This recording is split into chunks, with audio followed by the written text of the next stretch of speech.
good day. In this session, we are going to discuss about solving problems involving rational equations. We are going to start our problem about number sense. Number 1. If the same number is added to both numerator and denominator of the fractions 1/2, the result is 3/4. Find the number. So for us to solve this one, we are going to analyze the given problem. Then, we are going to represent the number as x. Okay? So, laging ganyan. Your number should be equal to x. Then, sabi niya, the same number is added to both numerator and denominator of the fraction 1/2. So, ang numerator mo ay si 1, ang denominator mo is 2. So, that is 1/2. I-add daw natin yung number sa numerator at denominator. So, since add plus x and another plus x sa denominator. Is means equal sign. So, it is equal to 3/4. So, you have now your working equation. Since we have now your working equation, we are going to solve this one by clearing the denominator. So, we are going to find for the LCD. So, since wala namang common sa kanila, so your LCD is 4 times 2 plus x. So, we have here 4 times 2 plus x. Then, we are going to divide and then multiply. If you are going to divide this one to 2 plus x, so mawawala si 2 plus x, matitira si 4. So, yung 4 na natira, imumultiply natin sa numerator, which is 1 plus x. It is equal to, so this one. So, yung 4, divide natin to dito sa 4. So, mawawala yung 4, matitira si 2 plus x. So, you have here 3 times 2 plus x. Afterwards, we are going to distribute. 4 times 1, we have here 4. Plus 4 times x, we have here 4x. It is equal to 3 times 2, we have here 6. Plus 3 times x, we have here 3x. Then, we are going to combine like terms. How? So, ita-transpose natin si 3x sa kabilang side. Lahat ng may variable sa left side, lahat ng wala sa right side. So, we have now 4x. Lipat natin si 3x, magiging minus 3x is equal to, copy 6. Then, si positive 4 magiging negative 4. Then, we are going to combine. For x minus 3x, the answer is x. X na lang. It is equal to 6 minus 4, the answer is 2. So, therefore, your number is 2. So, this is the number. So, how will you check your work? If you are going to substitute 2 here and another 2 here, so magiging itong 1 plus 2, the answer is 3. Then, ito magiging 2 plus 2, the answer is 4. So, it is equal to 3/4. Therefore, your answer is correct. Let us have another example. Number 2. The denominator of a fraction is 1 more than the numerator. If 3 is subtracted to the numerator and to the denominator, the resulting fraction is equivalent to 1/2. What is the original fraction? First, let us have the given. So, you have your this is the denominator, then your numerator.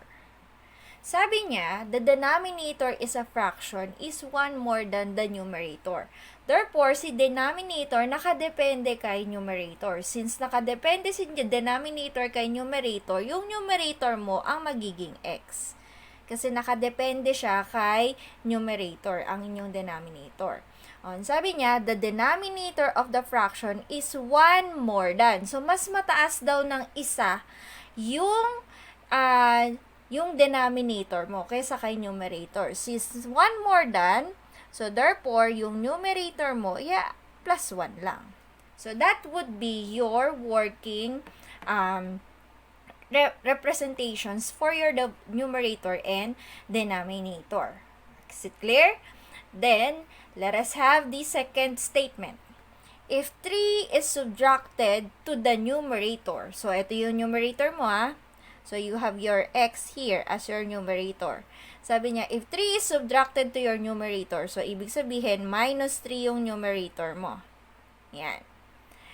And to the denominator, so over. So, yung numerator mo ang x, yung denominator mo is x plus 1. So, isusubtract daw natin yung 3. So, parehas na merong minus 3 yung numerator mo at saka denominator. The resulting fraction is equivalent to 1/2. So, it is equal daw po to 1/2. So, this is now your working equation. Ayan na. Then, afterwards, i-combine like terms lang natin ito. So, we are going to combine 1 minus 3. So, you have here x minus 3 over x. So, 1 minus 3, the answer is negative 2. So, it is equal to 1/2. Then, find the LCD. So, since wala namang common sa kanila, so you have here 2 times x minus 2. Then, sa kabila rin is 2 times x minus 2. Then, we are going to divide. So, if you are going to divide this one to x minus 2, mawawala sa x minus 2, matitira si 2. So, it becomes 2 multiplied by x minus 3. So, it is equal to, so, pag ito naman, dinivide mo dito, mawawala yung 2, matitira sa x minus 1. X minus 2, multiply mo by 1, x minus 2 pa rin ang magiging sagot. That is it. Then, we are going to distribute na. Distribute mo to. So, 2 times x, the answer is 2x. 2 times negative 3, the answer is negative 6. It is equal to x minus 2. Then, afterwards, you are going to combine like terms. So, ang gagawin natin, lahat ng may variable, lagay natin sa left side, lahat ng wala sa right side. Lipat mo doon. So, you have here 2x. So, positive becomes negative x is equal to, let's just copy negative 2. Then, si negative 6 become positive 6. Magiging plus 6. Yan. Then, we have here now 2x minus x. Just combine. So, the answer is x. Dalawang x, biwanasan ng isang x. So, isang x na lang. So, it is equal to negative 2 plus 6. Different sign, subtract. The answer is positive 4. So, therefore, your x is 4. Okay, ang hinahanap natin is the original fraction. So, therefore, ang numerator mo, ang numerator over the denominator, ha? So, you have here x over x plus 1. So, therefore, ang x mo raw ay 4. So, we have here 4. Then, this one is 4 plus 1. So, it is equal to 4 over 5. Therefore, this is your fraction. 4 over 5 is the original fraction. So, this is your final answer. Si 4 over 5. Hindi po si x. Naintindihan? So, kailangan intindihin yung mabuti yung inyong problem for you to answer your the given problem. Is it clear? Let us move with the age problem. So, ito lang yung dapat yung tandaan. Pag sinabing years ago, subtraction. When you say in years, addition yun. Okay? Then, the present age should be always x. So, let us have number 1. 5 years ago, John's age was half of the age he will be in 8 years. How old is he now? So, yung age niya, present age. For the present age, the age is x. Lagi yan, ha? In 5 years ago, so yung present age niya, susubtrakan mo ng minus 5. Kasi 5 years ago. Next, 5 years ago. Next tayo, in 8 years naman, ang age niya ay x plus 8. So, yun yan. So, that would be the representation of John's age. Then, let us have the working equation. Sabi niya, 5 years ago. So, what is the age of John in 5 years? Ito yung age ni John in 5 years. So, you have here x minus 5. Was is means equal sign. Sabi niya, half of the age. So, half. So, magkakaroon tayo ng 1/2. Half of the age he will be in 8 years. So, ano yung age ni John in 8 years? Ito yon. So, multiply lang natin by x plus 8. That is it. So, you have now your working formula. Then, we are going to clear the denominator na. So, find the LCD. So, ang denominator lang naman natin is 2. So, that would be your LCD. Then, we are going to multiply. Since wala tong denominator, multiply mo na. 2 times x, the answer is 2x. Next, 2 times -5, the answer is -10. Is equal to 2 divided by 2, the answer is 1 times 1, the answer is 1. Since 1 na yan, then multiply mo kay x plus 8, ang matitira pa rin is si x plus 8. That is it. So, totoo Then, we are going to move all the variables to the left side, lahat ng wala sa right side. So, we have now here, it becomes 2x. Then, yung x dito, lipat mo, magiging minus x. It is equal to, we have here 8, just copy 8. Then, -10 becomes +10. Then, 2x minus x, the answer is x, is equal to 8 plus 10, the answer is 18. So, this is now your present age. So, ang present age ngayon ni John is 18 years old. That is it. 18 years old. John is 18 years old. That is it. Pero kung ang tinatanong niya, what is the age of John 5 years ago? So, what you are going to do? 18 minus 5. The answer is 13. Then, in 8 years, kung yun ang tinatanong, just substitute 18 dito kay in 8 years. 18 plus 8, the answer is 26. That is it. So, that is how you are going to solve problems involving age. Let us have another example. Number 2. 1/2 of Alvin's age 2 years from now plus 1/3 his age 3 years ago is 20 years. How old is he now? Again, we are going to represent Alvin. So, Alvin age present is equal to x. Then, you have a given of 2 years from now. So, yung 2 years from now, that is x. X plus 2. Pag may ganun 2 years from now, plus yun. Then, sabi niya, yung age 3 years ago, 3 years ago, is equal to x minus 3. So, that is x minus 3 kasi years ago. Yan. So, meron na tayong equations sa bawat edad ni Alvin. Now, let us have the given equation. So, for us to find the given equation, sabi niya dito, 1/2 of the Alvin's age 2 years ago. So, 1/2 daw ni Alvin's age 2 years ago, ito yon. So, you have your x plus 2. Plus 1/3. Plus 1/3 his age 3 years ago.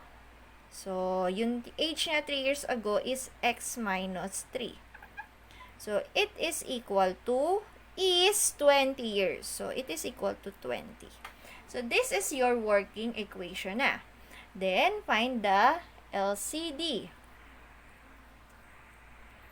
Your LCD here is, yung denominator mo lang is 2 and 3. So, your LCD is 6. 6. That would be your LCD. Yun lang. Least common multiples in 2 and 3 is 6. Then, we are going to divide. 6 divided by 2, the answer here is 3. So, yung 3 mo multiply natin kay x plus 2. Then, plus. 6 divided by 3, the answer is 2. So, yung 2 mo multiply naman natin kay x minus 3 is equal to 20 times 6, the answer is 120. Then, we are going to distribute. Distribute. So, this one becomes 3x. 3 times 2, the answer is plus 6. plus 2 times x, the answer is 2x. 2 times negative 3, the answer is negative 6. It is equal to 120. Ito, mawawala na to kasi 6 minus 6 na yan. Then afterwards, si 3x plus 2x.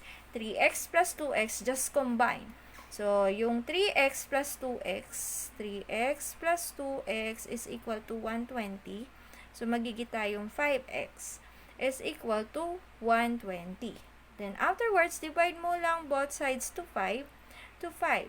So, your present age is 120 divided by 5. The answer is 24. So, therefore, 24 is Alvin's present age. Okay, present age. So, that is your answer. So, ganun lang siya kasimple. So, kailangan lang, i-represent mo muna yung mga years ago o kaya in years to then the present is always x. At saka kagagawa ng inyong working equation. After you have your working equation, then proceed ka na doon sa pagsosolve ng rational equation. Is it clear? Now, let us move with the work problem. Ito lang yung dapat yung tandaan kapag kayo nagsosolve ng work problem. We have here rate 1 plus rate 2 is equal to the together rate. So, ito yung gagawin yung formula. Ano ba ibig sabihin ng rate 1? Ito yung oras na kayang trabahuhin ng isang tao. Yung rate 2 naman, ito yung oras na kayang trabahuhin ng ibang tao. Then, yung together rate, ito yung oras na kapag silang dalawa ang nagtrabaho, ilang oras kaya nila yun kayang gawin. Naintindihan? Then, rate is equal to the reciprocal of time. So, meaning, kailangan muna nating makuha yung time noong mga bawat rate. After that, ipa-find natin yung reciprocal para makuha natin yung rate ng bawat isa. Is it clear? Let us have example number 1. Richard can build a dog house by himself in 3 days.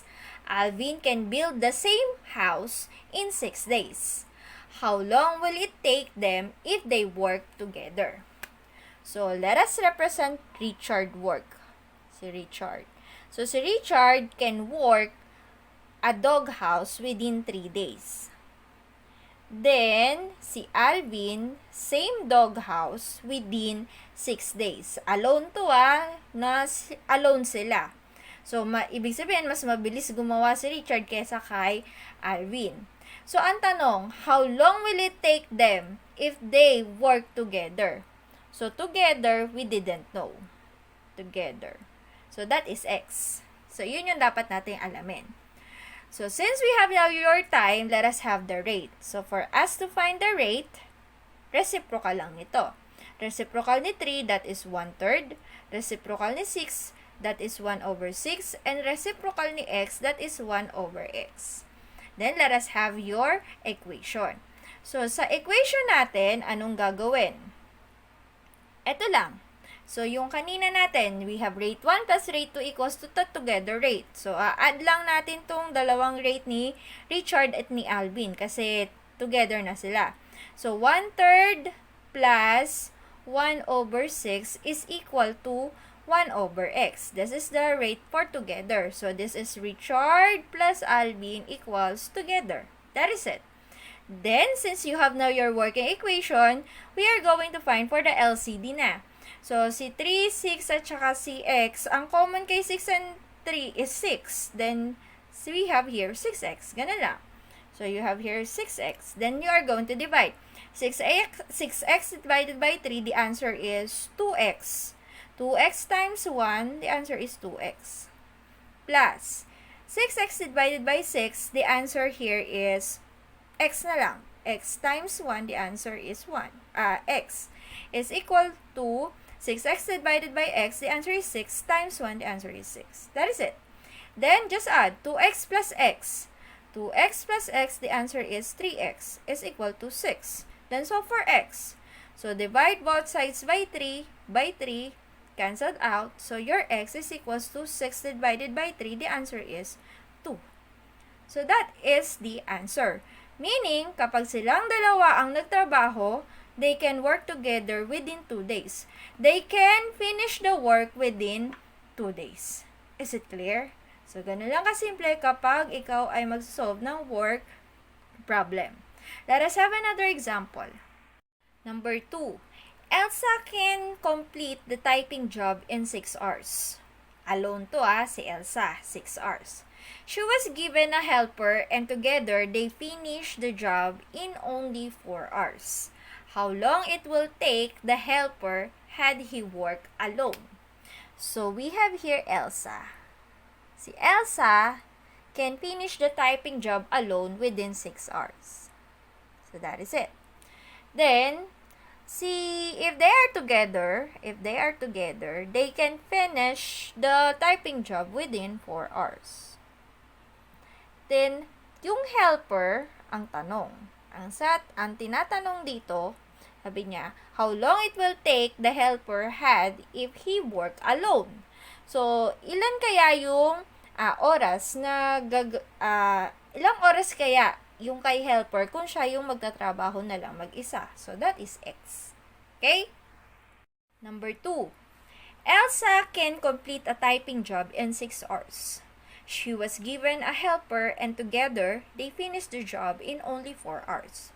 How long it will take that the helper had he worked alone? So, we have here Elsa. So, si Elsa can work alone within 6 hours. O, kaya niyan tapusin yung typing job niya within 6 hours nang si Elsa lang. Then, kapag meron siyang kasama, Elsa and the helper, so together to, Elsa and the helper, they can finish the job within 4 hours. Ang tanong, how long it will take the helper had if he worked alone? So, kung si helper daw ang tinatanong, therefore, this is your X. Now, that's the time. So, let us have the rate. For us to find the rate, just find the reciprocal of 6, that is 1 over 6. The reciprocal of 4, that is 1/4. And then, reciprocal of x, that is 1 over x. So, ang i-add natin ay si Elsa at saka si helper. So, you have here 1 over 6 plus the helper, which is 1 over x, is equal to, together, which is 1 over 4. Then, we are going to find now the LCD. This is now your working equation. Your LCD between 6x and 4 is, we have 12x. 12x. So, ang least common multiples ni 6 and 4 is 12. Kaya, 12x. Then, we are going to divide. 12x divided by 6, the answer is 2. 2x times 1, the answer is 2x. So, you have here 2x. Plus, 12x divided by x, matitira na lang ay si 12 times 1, we have here 12. It is equal to, we have here 12x divided by 4, the answer is 3x times 1, the answer is 3x here. Then, pag sama-samahin lahat ng may variable doon sa left side, lahat na wala doon sa kabilang side. So, you have here, lagyan natin sa taas, you have here 2x. So, si positive 3x magiging negative 3x is equal to, si 12, it becomes negative 12. Then, just combine. This becomes negative x is equal to negative 12. Then, just divide both sides to negative 1 kasi kailangan positive yung x natin.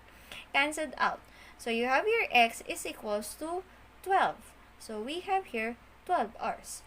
Therefore, the helper can work alone can finish the job within 12 hours. Is it clear? So, that's how you solve by using work problem. Tandaan lang, kuhanin lang yung kanilang oras, then find the rate, then have the equation, yung rate 1 plus rate 2 equals dun sa rate nila together, then solve the working equation. Is it clear? Number 3. Bob and Pat are asked to paint a house. Bob can paint the house alone in 12 hours, and Pat can paint by herself in 16 hours. How long would it take to paint the house if they work together? So, ito yung tinuro ko sa inyo kanina. So, we have Bob can paint daw po within 12 hours. Then, si Pat can paint the same house within 16 hours. And then, if they are together, ilang oras daw kaya nila yun gagawin? So, we have here 1 over 12, then si Pat is 1 over 16, and then together is 1 over x. Then, for the equation, we are going to add yung dalawa. So, you have here 1 over 12 plus 1 over 16 is equal to 1 over x. Then, we are going to find for the LCD. LCD of 16 and 12. We have 48. We have 48x. So, we are going to multiply both sides by 48x. So, 48x divided by 12, the answer here is 4x. 4x times 1, the answer is 4x. 4x. Then plus 48 divided by 16, the answer is 3. 3x times 1, the answer is 3x. You have here 3x equals to 48x divided by x, the answer is 48 na lang. Ayan. Then, just add. You have here 4x plus 3x, the answer is 7x, is equal to 48. Then, we have here 7x is equal to 48. Divide both sides by 7, canceled out. So, therefore, x is equals to, this is not divisible to each other, so mixed number ang magiging sagot natin. So, 48 divided by 7, so you have here 6, and we have 6 over 7. 6 and 6 over 7 hours. Sila magtatrabaho kapag silang dalawa ang magkasama. Or, you may change it into decimal, it becomes 6.9 hours. So, kahit ano dyan, pwede naman maging sagot. Okay? So, that is yung way natin kanina. So, meron pang isang way para ma-solve to. So, how is it? So, pwede itong ganitong way naman. So, yung 1 mo, sa imbis na iyan ay 1, gagawin nating x. Pwede mo yung isulat as x over 12 plus x over 16 is equal to, yung 1 over x mo, magiging 1. Ayan. So, yung rate ni Bob plus rate ni Pat is equal to 1. Kasi they work together. So, kapag ganyan yung inyong isa pang equation, magiging same pa rin yung magiging sagot niya. Tingnan nyo.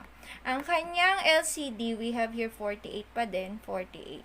If you are going to divide 48 to 12, the answer is 4 times x. The answer is 4x. 48 divided by 16, the answer here is 3 times x. We have here 3x. Then 1 times 48, the answer is 48. So, you have here 7x is equals to 48. Ayun, same na. Divide both sides by 7. X is equals to 6 and 6 over 7 or 6.9 hours. That is it. Okay? So, pwedeng ganito ang inyong maging equation or this one. Is it clear? So, may mga iba-iba kasing klaseng solution, kaya I give you them both. So, depende na rin kung ano yung nakalagay sa inyong modules. Number 2. Elaine and Gigi can finish cleaning the house in 2 hours.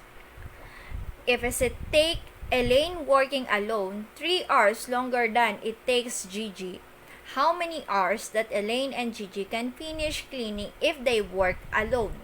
So, kapag silang dalawa ni Elaine and Gigi, 2 hours lang daw. Elaine and Gigi. So, this is together. 2 hours. Then, if it takes Elaine working alone 3 hours longer than it takes Gigi, so, nakadepende si Gigi kay Elaine, therefore si Gigi ay x. Then si Elaine ay sabi niya, working 3 hours longer than Gigi. So, mas matagal siya ng 3 oras kesa kay Gigi. Then, let us have the rate of this one. So, the rate is 1/2. This one is 1 over x. Then, this one is 1 over x plus 3. Let us have the equation. So, you have Gigi plus Elaine is equal to Gigi and Elaine. So, Gigi ay is 1 over x. Si Elaine is 1 over x plus 3. Just add is equal. If they work together, we have here 1/2. Then, let us find for the LCD. So, pagsama-samahin lang, 2x times x plus 3. Then, you are going to divide and multiply. So, dito, pag dinivide mo, ang matitira, mawala si x. Ang matitira ay si 2 times x plus 3. Then, plus. Ito, pag dinivide mo, mawala si x plus 3, matitira si 2x. Multiply mo kay 1, so it becomes 2x. Equals. Ito, divide mo dito, mawawala yung 2. Ang matitira ay si x times x plus 3. Then, we are going to simplify. Distribute. 2x, 2 times 3, we have plus 6. Just copy plus 2x is equal to x times x, that is x squared. X times 3, that is plus 3x. Then, since x squared dito ay positive, ito na ilipat natin sa kabilang side. Just copy x squared plus 3x. Lipat mo doon si 2x, magiging minus 2x. Lipat mo doon si 2x, magiging minus 2x. Lipat mo doon si positive 6x, it becomes negative 6 is equal to 0. Then, combine this 3. So, you have here x squared. 3x minus 2x, the answer is 1. 1 minus 2x, that is negative x. Then, minus 6 equals to 0. Then, we are going to use factoring here. So, you have here x and x. What would be the factors of 6? Pag sinubtract mo ay 1. So, you have here 3 and 2. So, since negative yung higher ang sagot mo, dapat ang negative is the higher number, then positive yung lower. Negative 3 plus 2 is negative 1. So, this is correct. So, therefore, positive, negative. Ang positive mo ay 2, ang negative mo ay 3 equals to 0. Then, we have to solve for x. So, x is equals to just transpose, that is negative 2. X is equals to just transpose, that is positive 2. Since oras ulit ang pinag-uusapan natin, so you have the positive numbers which is equal to 3. Therefore, si Gigi can work alone within 3 hours. Then, si Elaine, for us to have Elaine, yung work ni Gigi, which is 3, plus 3 hours, the answer is 6 hours. So, si Gigi can work alone for 3 hours, and Elaine can work alone for 6 hours. But if they work together, they can work only for 2 hours. Is it clear? So, that is how will you solve for work problem. Let us have the speed trouble problem. So, we had a formula of distance is equals to rate multiplied by the time. So, ito yung gagamitin nating formula para makakreate tayo ng working equation natin. Let us have the problem. Maki won a 2-day bicycle race. He traveled 60 km each day, and his average speed on the second day was double that of the first day. If Maki rode for the total of 6 hours, what was his average speed each day? Gawa muna tayo ng table para dun sa ating problem, para mas madali natin siyang masagutan. So, we have here for day 1, and then for day 2. Then, yung distance niya, each day, distance. Tapos, yung ating rate, and then, yung ating time. Okay? Then, this one, yung nasa pinakailalim, yung total natin. Depende sa given. Sabi niya dito, yung distance daw, he traveled 60 km each day. So, therefore, si day 1 at day 2, 60 km yung kanyang distansya kapag sila nag-race. Next tayo, for the rate, ito yung for the rate. The average speed on the second day was doubled that of the first day. Ibig sabihin, dumoble daw yung kanyang average speed doon sa second day. So, nakadepende ngayon yung second day mo kay first day. So, ang first day natin, since nakadepende si second day kay first day, yung first day mo is x. Then, your second day is 2x. That is it. Then, for us to have your time here, di ba ang formula natin is distance is equals to rate multiplied by the time. So, para makuha natin yung time, divide natin by the rate, cancel natin to. So, your time is equals to distance divided by the rate. So, ito yun, distance divided by the rate. So, you have here 60 over x. Yun lang yan. Then, for day 2, we have 60 over 2x. That is it. Then, ang sabi dun sa ating tanong, if Maki rode for the total of 6 hours. So, time yung given natin for the total of 6 hours daw. 6 hours yung total nung time natin. What was his average speed each day? So, para makuha natin yung average speed each day niya, i-add lang natin tong day 1 at day 2, then equal lang natin dun sa total. So, you have here 60 over x plus 60 over 2x is equal to 6. Then, find the LCD lang. This is your working equation na. Ang LCD natin, ito yung denominator natin, we have 2x, then 2x. Then, 2x divided by x, the answer is 2, times 60, the answer is 2 times 60, we have here 120. Plus, 2x divided by 2x is 1, plus 60, the answer is 60, is equal to 6 times 2x, the answer is 12x. 120 plus 60, the answer is 180, is equals to 12x. Then, so for x, just divide both sides by 12 by 12. Ang x natin is equal to 180 divided by 12 is 15. So, since 15 ang ating x, therefore, ang ating rate is 15 km per hour. That is for the first day. Okay? How about for the second day? Since ang x natin is 15, for us to have the second day, multiply lang natin yung 15 dun sa 2. Kasi nag-twice daw. So, si day 1 is equal to 15 km per hour, while in day 2, so, twice lang natin si 15. So, we have here, ito yun, 2x. We have here 30 km per hour. That is it. So, that's how you are going to solve by using distance formula. So, kailangan mo muna siyang gumawa ng table para makuha mo yung kanyang working equation. Is it clear? So, that is the problem solving involving rational expression or rational equations. So, hopefully may naintindihan for this day, and that's all. And thank you for watching. Bye-bye!